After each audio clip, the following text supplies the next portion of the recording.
વિષય વિજ્ઞાન એકમ કસોટી ધોરણ 6 પ્રશ્ન પહેલો આપેલા વિકલ્પમાંથી સાચો વિકલ્પ પસંદ કરી પ્રશ્નોના જવાબ આપો।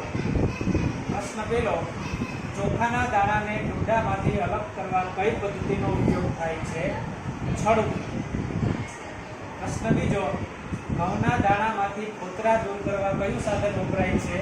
સુપડું। ત્રીજો પ્રશ્ન દરિયાના પાણીમાંથી મીઠું કઈ પદ્ધતિથી મેળવવામાં આવે છે? બાષ્પીભવન। પ્રશ્ન ચોથો રેતીમાંથી મોટા કાંકરા અને પથ્થર દૂર કરવા કઈ પદ્ધતિ ઉપયોગી થશે? ચાળવું। પ્રશ્ન પાંચમો જ્યારે મિશ્રણમાં રહેલો વજનમાં ભારે ઘટક તેમાં પાણી ઉમેર્યા બાદ તે નીચે બેસી જાય છે તે પદ્ધતિને ખાલી જગ્યા કહે છે, તે પદ્ધતિને નિક્ષેપણ કહે છે। પ્રશ્ન છઠ્ઠો નીચેના પૈકી કયું પ્રોટીનનું કાર્ય છે? તો કે શરીરની વૃદ્ધિ અને સમારકામ માટે પ્રોટીન જરૂરી છે। પ્રશ્ન સાતમો નીચેના પૈકી કયું કાર્બોદિતનું કાર્ય છે? તો કે કાર્બોદિત છે એ શક્તિ પ્રદાન કરે છે। પ્રશ્ન આઠમો સ્કર્વી રોગનું ચિહ્ન કયું છે? તો કે પેઢામાંથી લોહી નીકળે તો સમજવાનું કે આને સ્કર્વી રોગ થયો છે। પ્રશ્ન નવમો નીચેનામાંથી કયો પદાર્થ ચળકતો પદાર્થ છે? સ્ટીલની ચમચી। પ્રશ્ન 10 આપણા શરીરના કાર્યોમાં કોની મહત્વની ભૂમિકા છે? પાણી, શાકભાજી, અનાજ। તો એનો જવાબ આવશે ઉપરોક્ત તમામ, બધાની જરૂર છે। પ્રશ્ન 11મો નીચેના પૈકી કયો પદાર્થ પારભાષક છે? દૂધિયો કાચ। પારભાષક એટલે થોડું થોડું દેખાય। પ્રશ્ન 12મો નીચેનામાંથી અપારદર્શક પદાર્થ કયો છે? તો કે લાકડું, પૂઠાનું બોક્સ, ધાતુનું પતરું, ઉપરના તમામ આ બધા છે એ કેવા છે? અપારદર્શક પદાર્થ, એટલે એની આરપાર જોઈ શકાય નહીં। પ્રશ્ન 1નો બી નીચેના પદાર્થમાંથી પાણીમાં તરતા પદાર્થોને જુદા પાડો। તો પાણીમાં શું તરે? થર્મોકોલ, પ્લાસ્ટિકનો દડો, ચાવી છે ડૂબી જાય, અને રબર જો ભારે રબર હોય તો એ પણ ડૂબી જાય। પ્રશ્ન બીજો નીચે આપેલ ખાદ્ય પદાર્થોમાંથી ચરબીની હાજરી ધરાવતા ખાદ્ય પદાર્થોને અલગ કરો। તો ચરબી શેમાં હોય? તો કે તલ અને મગફળી, કારણ કે એમાંથી તેલ નીકળે, તેલમાં ચરબી હોય। પ્રશ્ન ત્રીજો નીચે આપેલ અલગીકરણની પદ્ધતિમાંથી ઉપણવું પદ્ધતિને ઓળખો। તો અનાજના દાણામાંથી આપણે ફોતરા દૂર કરીએ એને કહેવાય ઉપણવું।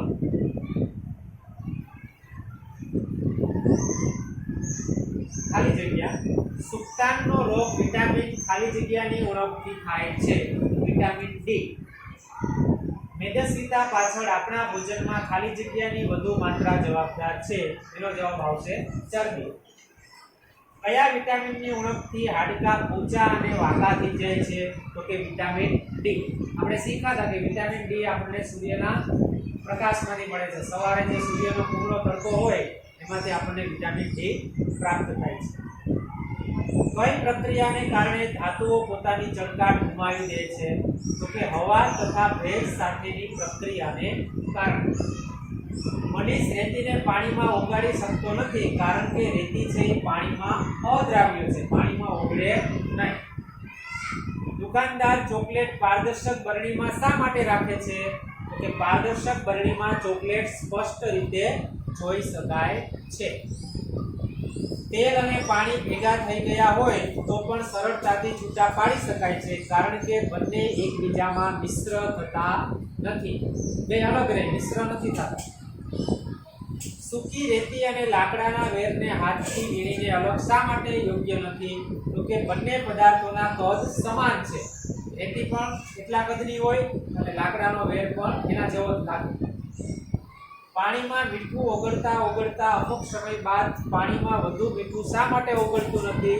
તો કે મીઠાનું સંતૃપ્ત દ્રાવણ થઈ ગયું હશે, પછી મીઠું ઓગળે નહીં। દૂધ સંપૂર્ણ આહાર છે, તો કે દૂધમાંથી આપણા શરીરને જરૂરી ખનિજ ક્ષારો, પ્રોટીન, ચરબી, વિટામિન, પોષક દ્રવ્યો બધા જ દૂધમાં મળી રહે છે, એટલા માટે દૂધને સંપૂર્ણ આહાર કહેવામાં આવે છે। નાના બાળકોને પ્રોટીનયુક્ત આહાર આપવો જોઈએ, કારણ કે નાના બાળકો છે એનો વિકાસ અને વૃદ્ધિ છે ઝડપથી થતી હોય, પછી એની માંસપેશીઓના બંધારણ માટે પ્રોટીનની જરૂર પડે, પછી અમુક રોગો સામે રક્ષણ મેળવવા માટે પ્રોટીનની જરૂર પડે, એટલા માટે નાના બાળકોને પ્રોટીનયુક્ત આહાર વધારે માત્રામાં આપવો જોઈએ. ત્રીજું કારણ છે રસોઈના વાસણો લાકડાના બનાવવામાં આવતા નથી. તો કે લાકડાના બનાવવામાં આવે તો આપણે ગેસ ઉપર એ વાસણને મૂકીએ તો લાકડાનું વાસણ હોય તો બળી જાય, એટલા માટે લાકડાના વાસણમાં આપણે કોઈ રસોઈ બનાવતા નથી. દિવાલની બીજી બાજુ ઊભેલી વ્યક્તિને જોઈ શકાતી નથી. આ દિવાલ છે એની પેલી બાજુ કોઈ વ્યક્તિ ઊભું હોય તો આપણે એને જોઈ શકતા નથી. શા માટે? તો કે દિવાલ છે કેવી છે? અપારદર્શક છે, એટલે એની પેલી બાજુ ઊભેલી વ્યક્તિને આપણે જોઈ શકતા નથી. ચોખામાંથી કાકરા દૂર કરવા અલગીકરણની વીણવું પદ્ધતિનો ઉપયોગ થાય છે. ચોખા અને કાકરા બે મિક્સ થઈ ગયા હોય તો આપણને ખબર પડે, ચોખા આપણે એક બાજુ તારવી લઈએ અને કાકરાને વીણીને દૂર કરી દઈએ એટલે એ સાફ થઈ જાય. આહારમાં લીલા પાંદડાવાળા શાકભાજી લેવા જોઈએ. તો કે આપણા શરીરમાં લીલા પાંદડાવાળા શાકભાજી આપણે લઈએ તો જરૂરી વિટામિન, પ્રોટીન, ખનિજ દ્રવ્યો એ બધું એમાંથી મળી રહે. પછી આપણા શરીરની પાચન શક્તિમાં જે ખનિજ સારો જરૂરી છે એ લીલા પાંદડાવાળા શાકભાજીમાં વધારે માત્રામાં હોય. આપણા શરીરને જરૂરી વિટામિન પણ એમાંથી મળી રહે. વિટામિન એ, વિટામિન સી એ બધા વિટામિનો જે છે લીલા પાંદડાવાળા શાકભાજીમાં ભરપૂર માત્રામાં રહે અને આપણું શરીર છે એકદમ તંદુરસ્ત રહે. એટલા માટે પ્રશ્ન ત્રીજો, સમતોલ આહાર માટે નીચે પૈકી કયું વિધાન યોગ્ય છે? તો કે ખોરાકના બધા જ પોષક દ્રવ્યો પૂરતા પ્રમાણમાં લેવા જોઈએ. તો આપણે એને કેવો આહાર કહેવાય? સમતોલ આહાર. એનિમિયા રોગ દૂર કરવા શું કરવું જોઈએ? તો કે આયર્ન યુક્ત ખોરાક લેવો જોઈએ. જેમાંથી આપણને આયર્ન મળી રહે એવો આપણે ખોરાક લેવો જોઈએ, તો એનિમિયા રોગ છે એ આપણાથી દૂર રહે. પદાર્થના જૂથ બનાવવા સંદર્ભે નીચે પૈકી કયું વિધાન યોગ્ય છે? તો કે પદાર્થના ગુણધર્મોને ધ્યાનમાં રાખી સરખા ગુણધર્મો ધરાવતા પદાર્થોને સાથે મૂકવા. પ્રશ્ન ચોથો, કોઈ પદાર્થની આરપાર સ્પષ્ટપણે ન જોઈ શકાય તેવા પદાર્થને શું કહે છે? અપારદર્શક પદાર્થ. પ્રશ્ન પાંચમો, પાણીની વરાળનું તેના પ્રવાહી સ્વરૂપમાં રૂપાંતર થવાની ક્રિયાને શું કહે છે? ઘનીભવન. જો પ્રવાહીમાં રૂપાંતર થાય એને ઘનીભવન કહેવાય. એના પછી જો શું છે? પાણીનું તેના વરાળ સ્વરૂપમાં રૂપાંતર થવાની ક્રિયાને શું કહે છે? એને બાષ્પીભવન કહેવાય. પ્રશ્ન ત્રીજાનો બ, ત્રુટિજન્ય રોગો એટલે શું?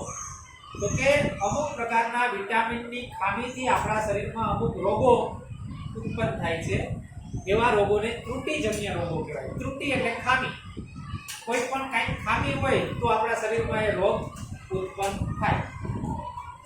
જૂથ બનાવવાનું મહત્વ સમજાવો. તો કે જૂથ બનાવવાથી આપણે અલગ અલગ વસ્તુઓને ઓળખી શકીએ છીએ, સમાન ગુણધર્મો વાળી વસ્તુઓને અલગ પાડી શકીએ છીએ.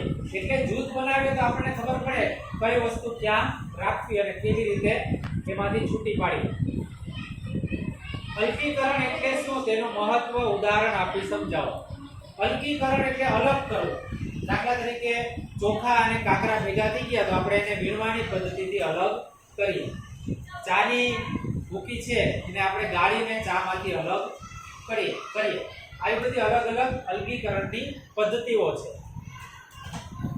પ્રશ્ન 4 એનો પહેલો પ્રશ્ન, ખાદ્ય પદાર્થમાં સ્ટાર્ચનું પરીક્ષણ કરવા તમે શું કરશો? તો કે ખાદ્ય પદાર્થ વત્તા આયોડિનનું મંદ દ્રાવણ એનાથી અમે પ્રયોગ કરશું અને અમે નક્કી કરશું. સોયાબીનમાં પ્રોટીનનું પરીક્ષણ કેવી રીતે કરશો? તો એમાં ખાદ્ય પદાર્થ, કોપર સલ્ફેટ અને કોસ્ટિક સોડા એની જરૂર પડશે. બદામમાં ચરબીનું પરીક્ષણ કરવા તમે શું કરશો? તો કે બદામને કાગળ ઉપર ઘસવાની. કાગળ ઉપર તેલનો ડાઘ પડી જાય તો સમજવાનું કે એમાં ચરબી છે. દાળ તથા ચોખામાંથી કેટલાક વિટામિન તથા ખનિજ ક્ષાર દૂર ન થાય તે માટે તમે શું કરશો? તો કે વારંવાર ધોઈશું નહીં. વારંવાર આપણે ધોઈ નાખીએ અમુક ખાદ્ય પદાર્થ, તેમાંથી જરૂરી જે ખનિજ ક્ષાર છે એ દૂર થઈ જાય. લોખંડ અને વાદળી આ બે પદાર્થો પૈકી કયો પદાર્થ સખત છે તે તમે કઈ રીતે નક્કી કરશો? તો કે અમે એને દબાવીને ચેક કરશું. જો દબાવાઈ જાય તો એ નરમ હોય, દબાવાય નહીં તો એ સખત હોય. મીઠું પાણીમાં દ્રાવ્ય છે એમ તમે કેવી રીતે નક્કી કરશો? તો કે પાણીમાં અદ્રશ્ય થાય છે, પાણીમાં ઓગળી જાય એટલે સમજવાનું કે પાણીમાં દ્રાવ્ય છે. ખરબચડો પદાર્થ છે એમ તમે કેવી રીતે નક્કી કરશો? તો કે અમે એને સ્પર્શ કરશું તો ખબર પડશે ને ખરબચડો છે, લીસો છે, કેવો છે. તમને આપેલ કાગળને પારભાષક બનાવવા તમે શું કરશો? તો કાગળ ઉપર તેલ લગાડીશું એટલે પારભાષક થઈ જશે, આછું આછું એમાંથી દેખાશે. ચામાંથી ચાની ભૂકી કેવી રીતે અલગ કરશો? તો કે ગરણી વડે ગાળી. નળમાંથી આવતા ડવરા પાણીને તમે કેવી રીતે શુદ્ધ કરશો? તો કે નિતારશું અમે, નિતારણ પદ્ધતિથી. મીઠાના સંતૃપ્ત દ્રાવણમાં વધુ મીઠું ઓગાળવા તમે શું કરશો? તો કે ગરમ કરશો. દરિયાના પાણીમાંથી મીઠું કેવી રીતે મેળવશો? બાષ્પીભવન દ્વારા. એટલે પાણી બધું બાષ્પીભવન થઈ જાય, છેલ્લે જે વધે શું રહે છે? મીઠું. પ્રશ્ન 4 નો બ, ખાદ્ય પદાર્થમાં ચરબીની હાજરી તપાસવા તમે શું કરશો? તો આપણે પ્રયોગ કર્યા હતા ને, કાગળ લેવાનો, એમાં ઘસવાનો તેલી પદાર્થ, જો એમાં કાગળમાં તેલના ડાઘ પડી જાય તો સમજવાનું કે એમાં ચરબી રહેલી છે. તલ, મગફળી, બદામ, આ બધા જે પદાર્થો છે જેમાંથી આપણને તેલ મળે, જેમાંથી તેલ મળતું હોય એમાં ચરબી હોય. બીજું, ખાંડ, રેતી અને લાકડાના વહેર પાણીમાં દ્રાવ્ય છે કે અદ્રાવ્ય તે કેવી રીતે નક્કી કરશો? તો ખાંડને પાણીમાં નાખવાય, ઓગળી જાય તો સમજવાનું કે દ્રાવ્ય. રેતીને નાખો તો ઓગળે, ન ઓગળે. લાકડાના વહેરને નાખો તો ઓગળે, ન ઓગળે, એટલે અદ્રાવ્ય કહેવાય. મીઠાનું સંતૃપ્ત દ્રાવણ તમે કેવી રીતે બનાવશો? તો કે પાણીનો એક કપ હોય એમાં મીઠું તમારે નાખવાનું. કેટલી વખત નાખશો? અમુક છેલ્લે મીઠું ઓગળવાનું બંધ થઈ જાય એટલે સમજવાનું કે આ દ્રાવણ છે સંતૃપ્ત દ્રાવણ બની ગયું. તો આ આપણું આખું પેપર છે વિજ્ઞાનનું ધોરણ 6 નું આપણે સોલ્યુશન કર્યું. જો આ વિડીયો તમને ગમ્યો હોય તો લાઈક કરવાનો, શેર કરવાનો અને સબસ્ક્રાઇબ કરવાનું ભૂલતા